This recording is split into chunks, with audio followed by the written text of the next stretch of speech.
mag-subscribe ka na. Hello, hello,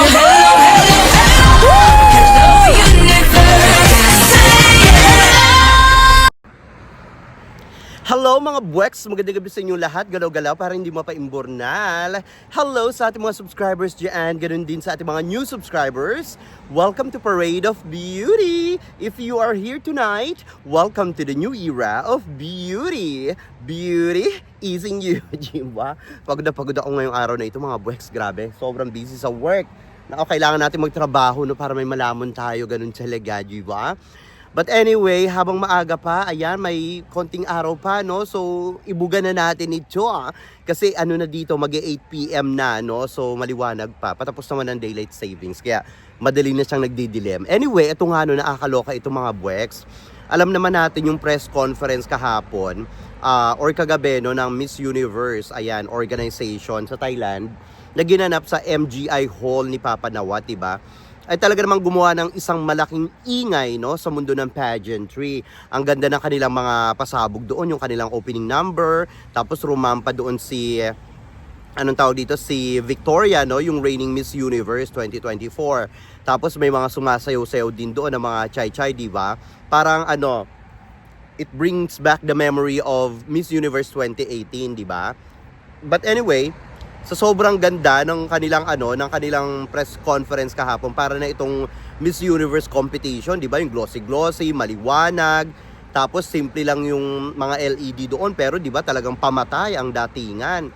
Pero eto nga ang nangyari. So nagkaroon nga ng speech etong si Hello the Universe, no, na sinasabi niya nga na number 1 daw ang ang Thailand, no, sa mundo ng pageantry. Pero nilinaw din naman niya yan, no. Hindi naman tungkol sa mga beauty queens. Kumbaga sinasabi niya na number 1 in terms of yung siguro sa production, mga ganyan-ganyan. So kinlarify naman niya. Hindi niya naman kiniklaim na mga parang home ng beauty queens diyan na di ba?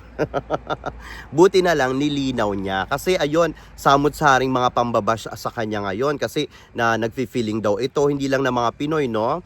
Binabash din siya ng mga Vichin, ng mga Indo, ganyan-ganyan, pati yung mga kahit nga kamag-anak tuloy, mga kababayan niya, mga chai-chai, ayan, no. May mga nasasabi din kasi hindi raw nila ma-feel na yung chai-chai daw ay home of talagang para masasabi mo na high caliber beauty queens, no. Well, for me naman, I think Thailand, they're always sending beautiful candidates, to be honest, no, every year sa mundo ng pageantry, lalo na sa internationally, no, pag pinag-uusapan ng international pageants. Tingin ko yung Waterloo lang talaga nila yung communication skills. Pero kung ito mga ito, ang magaganda yung kanilang communication skills, talagang no, maaring maasungkit talaga sila ng crowns, hindi lang mga minor crowns, at saka yung iba pang crowns, no, yung mga major crowns, pwede yan. So, nung 2017 pa lang, di ba? Tapos, nung 2019 pa lang, pwedeng-pwede na sila, di ba?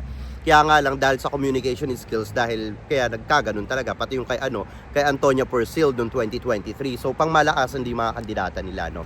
Kahit nga si Opal Suchata nung last year.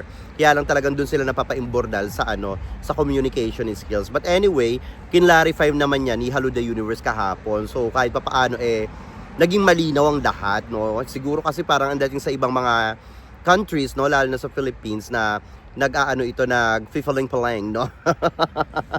Fifaling-falang, di ba? Falangera. But anyway, ito naman, no, nakakaloka naman ito. Kahapon nga, syempre, pagkatapos ni Hello the Universe na tumalak-talak, no, magbigay ng speech, syempre si Papa Nawat naman yung nagbigay ng sarili niyang speech. Nung una, tulad ng sinabi ko sa live natin kagabi, maganda talaga yung bugahan ni Papa Nawat. Kaya lang, yung bandang huli na, syempre, tumalak na ito, di ba? Talagang may sinabi siya towards doon sa isang international pageant, di ba? Panoorin niyo ito, And please do not copy Miss Universe. Miss Universe is only one and only with Miss Grand International. If you want to see the entertainment pageant, come to Miss Grand International. Very fun.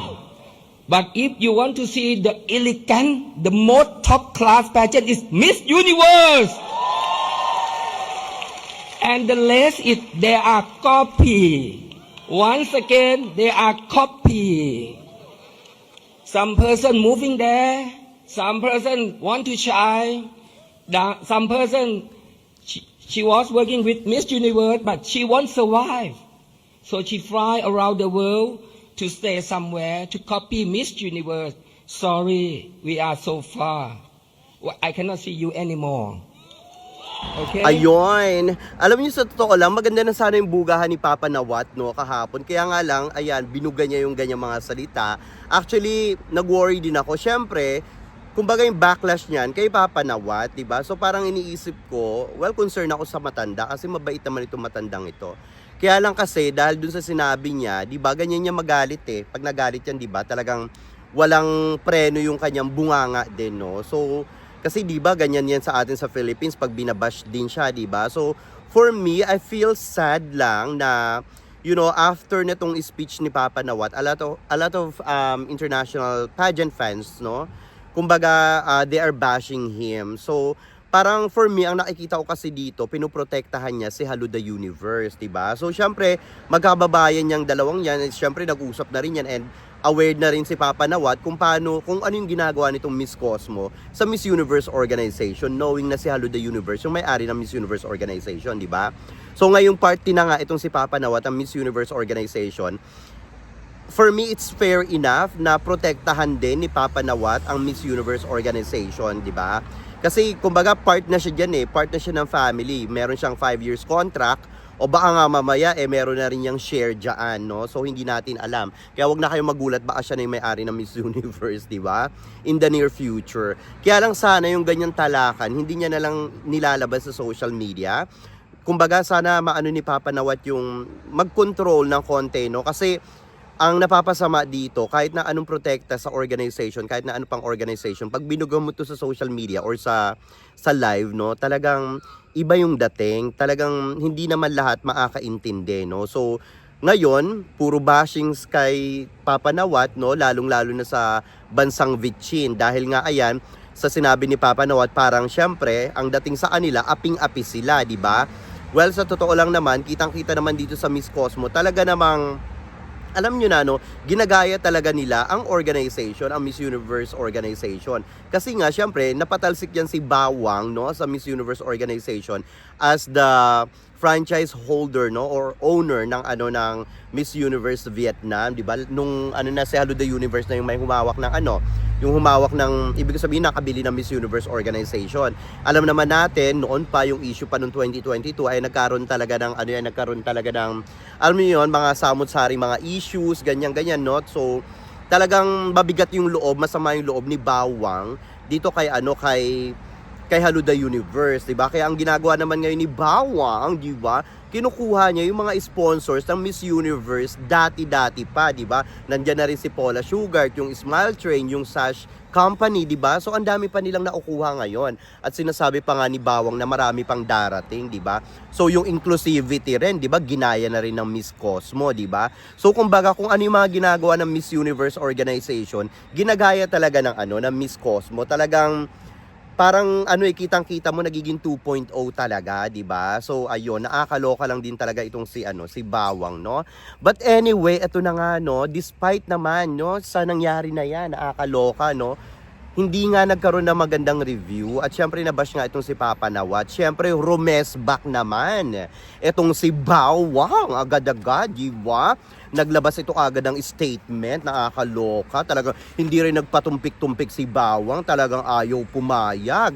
Ito nga ang niya, meron akong kodigo, mga boys, kasi nakalimutan ko yung isang yung tablet ko, tsaka yung phone ko, no? So dito ko na lang sinulat talaga, di ba? Ang sabi ni Bawang sa kanyang statement, no, sa social media, ang sabi niya, thank you to the 200,000K, no, or 200,000 people. Yun yung mga followers nila sa social media, sa Instagram at sa Facebook yata. And more from other platforms who have been with Miss Cosmo since the beginning. I truly believe this number will keep growing as the world changes. And audiences are now looking for platforms and content that offer real value, empowerment, inspiration, and impactful beauty. These are the values that define us and the reason Miss Cosmo was created. And that will never change. Ang chara ni Bawang. talagang hindi nagpakabog si Bawang, no? Talagang pinatamaan din itong si Papa Nawat, di ba? Alam naman natin kung bakit niya sinabi yan, di ba? At saka alam naman din natin kung sino talaga yung pinapatamaan ni Papa Nawat, di ba? Siyempre yung Miss Cosmo. Kasi sino ba yung gumagaya sa Miss Universe organization, di ba? Sino ba yung talagang, anong tawag dito, kitang-kita yung hinagpis kay Haluda Universe? Siyempre, si Bawang, di ba? So, ayun nga, rumesback agad-agad itong si Bawang. Parang sinasabi niya dito sa kanyang post, di ba? Parang parang, if you want war, I'll give you war, di ba? Nakakaloka lang yung ngayon, yung beauty pageant ngayon mga boys. No? Parang, kung iisipin nyo, hindi yung ganito yung hindi ganito yung nakagisnan nating beauty pageants, no? Parang iba na yung dating ng beauty pageants ngayon, yung Miss Universe ngayon, pati mga ibang pageants din, no? International pageants, noon sa ngayon. So parang hindi natin nakikita yung yung kapayapaan, parang ang gulo-gulo na, sakit-sakit na sa ulo. Sana in the near future magkaroon ng unity lahat ng mga international pageants. Sana stop the war na, no? And violence talaga. Kasi kung magiging ganito yung dating ng, alam niyo, ng mga international pageants, parang medyo I don't know, parang nakakawalang gana ring panoorin. Kasi, di ba, kumbaga parang, alam mo yon, parang hindi inspiring, parang gano'n, hindi nakaaya-aya din sa mga bata, di ba? Tapos ito namang si Bawang, well, si Papa Nawat kasi yung nag-umpisa nung apoy, no? Pero kung ako kay Bawang, sana hindi na lang siya nagsalita, di ba? Sana hindi na lang din siya nagbigay ng statement para hindi na ito lumala, 'di ba? Nakakaloka lalo na ngayon yung mga pageant fans sa Vietnam, 'di ba? Parang kung tutuusin lang, ang dami na ring nang sa kanila sa Miss Universe organization. Ganun din sa Miss Grand International, 'di ba? Kumbaga kung iisipin nyo, next year, atong taon na to, magkakaroon sila ng candidate na Vietnamese para sa Miss Universe, 'di ba? Ganun din sa Miss Grand International. So parang ito namang si Bawang, hindi niya na lang iniisip din yung bansa niya at saka yung mga magiging kandidata niya na or magiging kandidata ng Vietnam na lalaban dito sa Miss Universe at saka sa Miss Grand International, 'di ba? Kumbaga hindi lang yung isa yung maaapektuhan Dalawa, 'di ba? Lalong-lalo na paano pa pag nag-unite pa diyan si Tessie Tomas, o di ba, ang daming international pageants ni Tessie Tomas, di ba, yung dating franchise holder ng anong tawag dito, ng Miss Universe Thailand. Paano na lang pag nagsama-sama ito, lalo na yung may-ari ng Miss Universe, anong tawag dito, Mr. International na Thailand base, di ba? Meron pa silang anong tawag dito, Manhat Star, mga ganyan-ganyan. Di ba ang dami nilang international pageant? Alam mo yun yung epekto noon, di ba pag to, kasi di ba nakikita ko dito kay Papa Nawat at saka kay Haluda Universe na meron silang unity talaga. Paano na lang kung maapektuhan rin yung mga Vichy na candidates, di ba? Tapos yung mga affiliates pa ng Miss Universe organization, ng Miss Grand International, at saka mga iba pang international pageants sa pagmamayari ng Chai Chai, di ba? Paano na lang kung may mga connections sila sa ibang international beauty pageants. Yung mga ganyan-ganyan. Kasi yung Miss Cosmo, sa ngayon wala pa itong hindi naman, meron naman na silang napatunayan last year, no? Pero kung tutuusin, wala pa sila sa level na yun, no? Kumbaga, Miss Universe is Miss Universe, Miss Grand International is Miss Grand International, di ba? Kumbaga, wala pa silang masyadong kadikit, mga allies, no? Sa international pageants. So, nakakaawa din naman yung mga Vietnamese na lalaban ng international pageants. Kung alam mo yun, mapapa-imburnal sila dahil sa ginawa nitong si Bawang. Diba? Nakakaloka lang din. Ako hindi ko pinoproblema yung magiging kandidata ng Chai Chai sa Miss Cosmo. Kasi nga, si Tessie Tomas yung nandyan, no? Alam nyo naman, si Tessie Tomas kapit dito kay Bawang. Diba? Tignan nyo, nag-title yung nila sa Miss Global. Diba? So ayun lang, nakakaloka lang, no? Tapos ito pa nga, no, nakakaloka ito. Ang mga beauty queens na lumaban ng Miss Universe, no, nung IMG era up to JKN era, ayan. Sila, anong tawag dito? Disassociate sila, yung mga queens nila, no, ng Vietnam. Ayan, parang may mga nababasa-basa ako sa mga comment section na sinabihan daw ito ni Bawang. Hindi naman natin alam, wala naman tayong resibo, pero yun nga yung mga bulong-bulungan, no? Syempre, sila lang nagkakaintindihan sa mga usap-usap nila, no? Sa lengguwahe nila, pag may mga balibalitang ganyan. So, inutusan daw ito ni Bawang na mag-unfollow daw sa Miss Universe page, pati sa Miss Universe Instagram account, ganyan-ganyan.